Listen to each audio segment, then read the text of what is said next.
Alright guys, I said that I would make a video about the Ithaca Mag10 that I just recently picked up. So, some might ask, hey, why would you want a Mag10? Seems like you're all in on gold 10s. And the truth is that that's absolutely accurate. I mean, I'm all in on gold 10s, right? I have three of them, although one I'm just kind of planning on keeping new in the box forever. The other two I'm going to hunt with. Obviously, the one I've hunted 5 seasons with. But this one kind of caught my eye for several reasons. There's something about the Mag 10 over the SP10. So if you look at a Mag 10, you go back into the 70s when these came out. There was not a lot of corners being cut. Manufacturing back then, wasn't modernized to a point where we need to start using a lot of plastic, maybe MIM part. Not that I have an issue with MIM. I'm just saying, I wouldn't say it's been really much more than ironed out the last probably 20, 25, 30 years or so. So there wasn't a lot of use of those types of parts. So there wasn't a lot of corners being cut. When these were made, they were made by craftsmen, machinists. There wasn't a factory worker coming out of Denny's that's just pulling a part off a machine, putting a new billet on, and hitting the go button. So these were really made in a time that you could really appreciate that level of work. Especially if you have a background like I have, you tend to appreciate things like this. The Remington versions, not saying anything bad, but they've been modernized, right? Remington kept this design mostly, but if you do your research, they, maybe changed a spring out and a trigger pack, so it's what they use in 760s and 870s, that type of thing. So, Remington was a modern manufacturer, right? So they're trying to manufacture these without, having 25 different springs maybe in their plant. Maybe they had 15. I'm just giving an example, right? So, and there were some improvements, right? They came with factory choke tubes, Remingtons, whereas the Ithacas didn't, except maybe the last couple years, but I can't confirm or deny that. I've never seen a factory choke gun, nor do I even know what chokes they would have used. But generally speaking, Ithacas did not, right? They came in full choke, to my knowledge. I don't know if they came in anything else. This is mostly what you see is this type of gun. So it's one of the reasons this one kind of caught my eye was right here. So this gun, when I had seen it online, I said, man, that kind of looks like a choke tube or something. And it was flush mounted. That's what was in it. That's what I saw. But I only saw that sticking out the muzzle. So it really caught my interest because it's a factory 32-inch, right? So whoever did it said, I want to keep the gun the way it is, right? And if I stick that choke tube in from a side profile, you might say to me, geez, that's a stock gun. And then I can flip it over and I can show you, hey, this thing has the ability to use chokes. Some argue, well, they don't need to be choked. Just stick with full choke.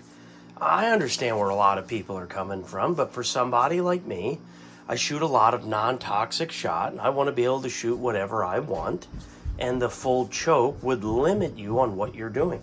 I don't want to just shoot bismuth, and with the cost of bismuth, at least as of today, well, I don't know how much more bismuth I'm going to be shooting. So I like that this gun looked factory, it looks stock, it's in beautiful condition, and then it was threaded for choke tubes, and it was tastefully done. It wasn't shortened or anything. Not that I have an issue with the guns being shortened, by the way. I don't have an issue. It's just this gun looks stock. It looks like this is the way it came. So that was kind of a big deal to me, and it really caught my eye, and it was very dusty. So what probably happened, I actually found it on Cabela's, but it was in their Colorado, one of their Colorado locations. But long story short, this was probably done in the 80s where it was threaded. Something like that. It was in the 80s, I would have to think maybe 90s, okay? Because lead shot only. They also don't, and they tell you it's mod, but they don't tell you anything else. They don't tell you which thread was it done for. Because it was done so long ago, Briley didn't offer two options for getting a barrel threaded for choke tubes. That's how long ago this was done. So I'm assuming that this has got to be that 80s, 90s era. So whoever had this, wanted to keep the gun the way it was. And I could really appreciate that. I already have two 28-inch guns I hunt with. 30 I think is actually the ultimate length. But this one's 32. So whoever did it right, in my opinion. They did it very tastefully, and they wanted the gun to remain the way it came out of the factory. So I thought that was pretty cool. Now, I did order 3 new choke tubes for myself. I ordered a light mod. Now, if you're curious, what was this threaded for? SB16. So this is a light mod, Briley light mod. That's who did the work, many years ago. And this is a 775 bore. So I got a light mod. I have the mod inside the gun, and then I have a light full. Now, you might be wondering, hey, what's that VX mean? And what that VX means is all shot types. They no longer make choke tubes like the original one that came in the gun that are not all shot types. So anything that you buy from them, that's their thin wall series too, by the way. Anything you buy from them is for all shot types. Stainless, it doesn't matter if it's steel shot, bismuth, lead, doesn't matter. Tungsten, if it can fit in a shot cup, it's got the right wad, you could send it down these choke tubes. So once again, like I said, I have the mod inside the gun. Now, some of you might ask, well, I've been on their website. They don't offer extended versions. How'd you do that? Guys, these are custom choke tubes. These aren't really sitting on the shelf to my knowledge. Now, this is also the older choke threading. Just so you know, they have I think it's just an S16. I have the B, which is an older version. I don't 100% understand it all. I was told 2 different things, and I don't want to give you the wrong information. But I do have the older thread type. So if you were to send your barrel to them to have this done, they're probably not going to put the B series threading in. They're probably going to do the just the S16 threads. But same result, same thing. But you're asking, they don't offer that on their website, John. Well, they don't, guys. You have to make a phone call. Everybody's so antisocial nowadays. One of my best friends, I email them. Well, stop emailing them. Pick up the damn phone and call them, and you'll get a lot farther that way. I do that in my professional life too.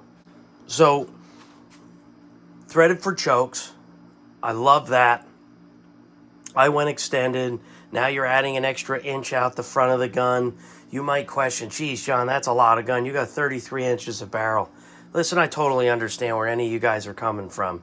I just prefer extended choke tubes. If I could have had it my way, and I were to do this again, I don't know if they offer this option, by the way, I'd say cut those chokes, leave them extended, half an inch or 3/8 of an inch. But I do like my extended chokes. I always have. If you were to buy one of these Ithacas, and you said, John, what would you do? I would cut a 30-inch barrel and then thread for chokes. That's what I would do. Have them drill and tap, move the bead back, and you can get them right to this rib, at the end of that rib there. So you shorten about 2 1/4 inches roughly, go right to the edge of that rib, and that's what I would do if I didn't want to keep the gun stock. But I bought this gun because I paid about the going rate around here is about $1,300 to $1,600. I paid $14, but one of the things that really caught my eye was that it was threaded for chokes and it was very dusty. So what I was hoping to do when I got it home was to clean off all that dust and find a beautiful gun. And what you see here is an absolutely gorgeous example of a Mag-10. Now, if you go online and you want to do your research and you say, hey, when the heck was this made? Well, look, there's no information. I searched for over an hour. There's nothing going by serial number to tell you when these are made. Because there's no information about when these are made, the best I could do was kind of take a guess. Talking to some other guys who know a bit more about these, like Drake from American Arms Channel. He's a bit more into the Ithacas than I am. I'm more of a Browning guy. He's not. He's more into the Ithacas.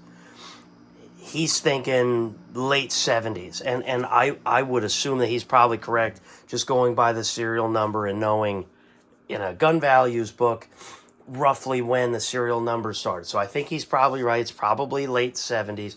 And it's just an absolutely beautiful example that was lightly shot, lightly hunted, and very well cared for.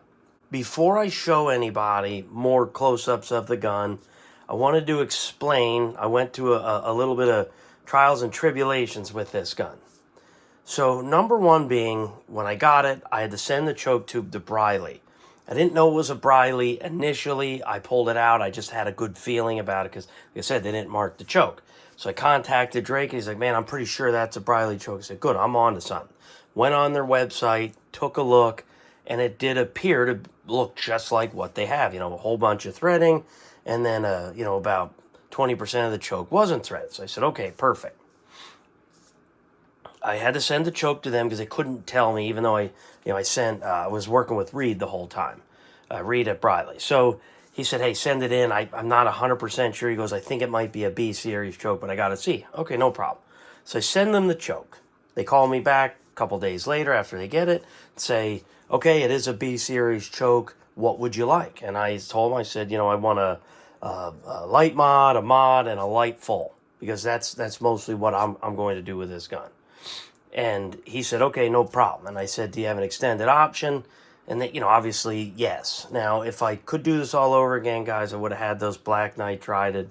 It's really not the end of the world, but I figured I'd just point it out. That was an option, but, shame on me, right?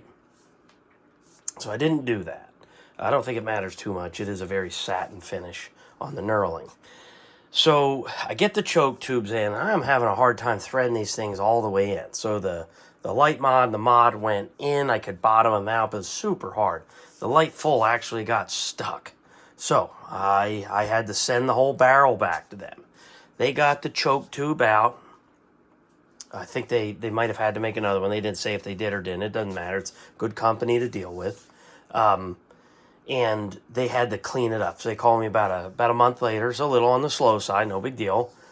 And they made a tap so that they can clean up the threads. God forbid there's some tarnish or dirt or debris or metal booger or something like that. Kind of remind you of like a Benelli choke wrench comes with. So that's what they had to do. They had to clean up the threads, and because I had to spend a couple bucks to ship it back, they sent me this 10 gauge choke tube wrench. And I never asked for it. They just did it for me. And it fits those really fine grooves to thread a choke tube in. So thanks for helping me out, Briley. I'm not sponsored by them or anything like that. I don't even have a big enough channel to be sponsored by anybody. But, that's a good company. Stand behind their work. I'm pretty happy with it overall. So it was a little bit of work to get choke tubes ready. So you think if I sent it out in July, it's, partial July, all of August, almost all of September. So, I have over 2 months into getting this gun set up so that I can even take it hunting. So let's show some close-ups of the gun. So that is the gun.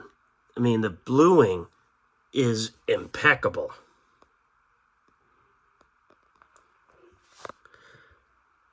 .10 gauge Magnum for 3.5-inch Magnum shells only.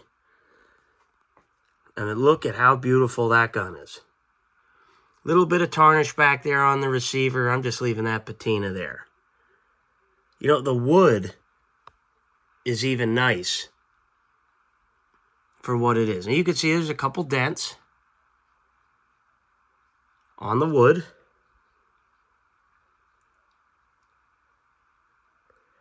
It's a beautiful gun, guys. I mean, it really is. So you can see a couple little marks on the wood. But it is in absolute... I mean, you can see some marks in the receiver. It's not a perfect gun.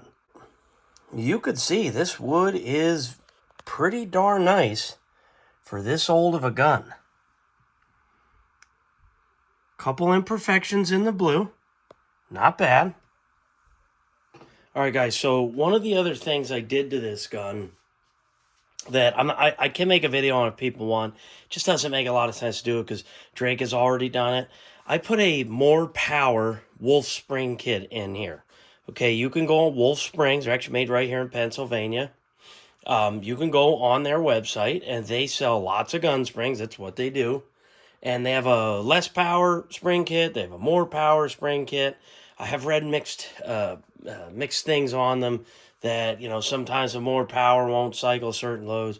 Well, I don't really make any light-duty 10-gauge loads. I don't see it being an issue, but no, I haven't tried it. I'm not overly concerned about it. I have the stock springs yet, but it's 3 springs, magazine tube spring, trigger spring, and the recoil spring. It was like $25 or $28 shipped. Absolutely worth the money. Great company to deal with. Make very good parts. There is still some availability here, but you probably want to be careful with some spare parts. You may want to buy a couple things like ejector, extractor, maybe a firing pin when you see that stuff. Generally speaking, and obviously buffers that go in the back of the bolt. They are made pretty robust, and I think they last pretty long. But there are guys still making them in machine shops and things like that. Don't be buying 3D printed versions. I don't care what material they make. I'm in engineering and manufacturing. 3D printed stuff just really, I don't care what it's made on. I don't care what the material is. Don't buy it.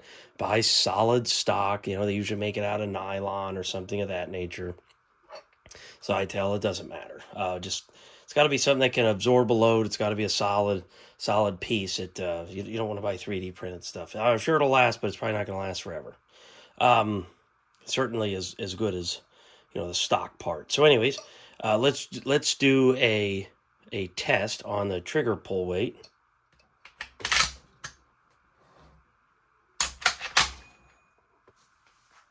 So everybody could see the action is clear.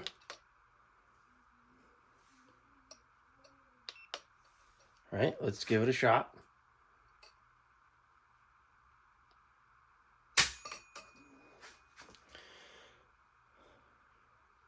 And sorry, that spring that goes in there, it's not a trigger spring, it's a hammer spring. So you're getting 3 pounds, 9 ounces. So 3 pounds, 9 ounces. That's one of the heavier ones. I've had most of the time when I was doing a string of 3, I was getting 3.7, 3.6, 3.8, something like that. So that's a little heavier one. It might have been the distance I was holding it. So I can't recommend this Mag10 enough. I really like this gun. You know, it's up to you if you're getting into 10 gauge. I know there's been some more interest in it, especially since they've stopped making them. These are your best options at getting into it. They're very plentiful. They're very popular for about the first 10, 15 years of production. They're incredibly popular. They made a whole boatload of them. They're the most misunderstood when it comes to 10 gauges because the manufacturer, like they're in business, but it's not the same company. Somebody bought them. Not even made in Ithaca, New York anymore. I think they're made in Ohio or something. But, you know, these are very plentiful, and a lot of people don't know them. They see them, they've heard of them, but they don't know much about them. They're misunderstood. The Brownings, man, when they come up for sale, they're gone. They are gone. Remingtons, they don't sit long either, and they're gone almost as quick as Brownings. Ithacas, they take a little while to turn over, but they are really, really, really good guns. They are made incredibly well. Very tough guns, very good guns. Pain in the darn butt to take apart, put back together, especially with, you know, more power springs, obviously, in the in the full disassembly, you know, a field strip, that is. Real pain in the butt on these guns, but, you know, not the worst thing in the world, but you're definitely going to be careful with your fingers and that kind of thing. But yeah, this is a great gun, guys. I want to make a little video on it, show you where I'm at, you know, what I recently bought, and adding another 10 gauge to the arsenal. I still do plan on adding at least one more yet. I've two, technically. I'd love an over and under, but I want an older steel receiver Browning yet, and I'll probably be good on 10 gauge for a while. I definitely am shooting a little bit less of 10 gauge as time goes on. You know, I've been doing a lot of 20 gauge the last couple seasons. I'm really enjoying that. And, you know, I've got a whole bunch of TSS and that type of thing. So with TSS becoming expensive, though, and bismuth becoming really almost untouchable, it's kind of gotten to the price of what I was paying for TSS just 2 years ago. You know, the 10s may start coming out, and I'll probably be shooting a bit more steel shot and that type of thing in years to come. So, and also, in Pennsylvania, you know, we just can't leave well enough alone, right? We got to be constantly changing bag limits and changing seasons because, well, why not? We're Pennsylvania, right? You know, it's whatever. It is what it is. So we went from one bird, one Canada goose in a regular season to 3. And now we're back to 1 this season. Well, how about this? If the numbers weren't quite where you wanted, why don't you just go to 2, right? And then maybe we could just be at 2 for 6-7 years until the numbers get where we want them. Whatever, you know, it is what it is, you know. So with modified bag limits here in Pennsylvania, with Canada geese, it may not make a whole bunch of sense to be taking the 10 out as much as I used to, because, you know, if I can only shoot 1 Canada goose, you know, the 10, don't get me wrong, I've shot many ducks with the 10, but the thing is, the 10 makes you feel much more at home when you're getting into those bigger birds. So, with the price of bismuth and TSS and everything like that, I think I'm going to end up using some more steel shot in the future. So I think the 10s might get used a bit, but maybe not as much as they would if we had, you know, 2 or 3 for Canada goose limits. You know, now it being 1 for 30 days in a season, well, obviously I'll be targeting ducks a bit more, and it just isn't quite as important to have the big monstrous payloads. You know, I usually get away with something a little bit smaller. So, yeah, I just wanted to go over my new to me Mag10, which I assume is kind of mid-late 70s. And, you know, hopefully you guys enjoy. Something like this pops up in your neck of the woods. You're looking into getting a 10, or you have 10s, but you don't have an Ithaca. I highly suggest it. Completely up to you if you want to do the springs like I did, or you want to do the choke tube setup like I did. You know, that's completely up to you. I think the guns stock are good the way they are. But, you know, choice is yours. All right, I'll see you around.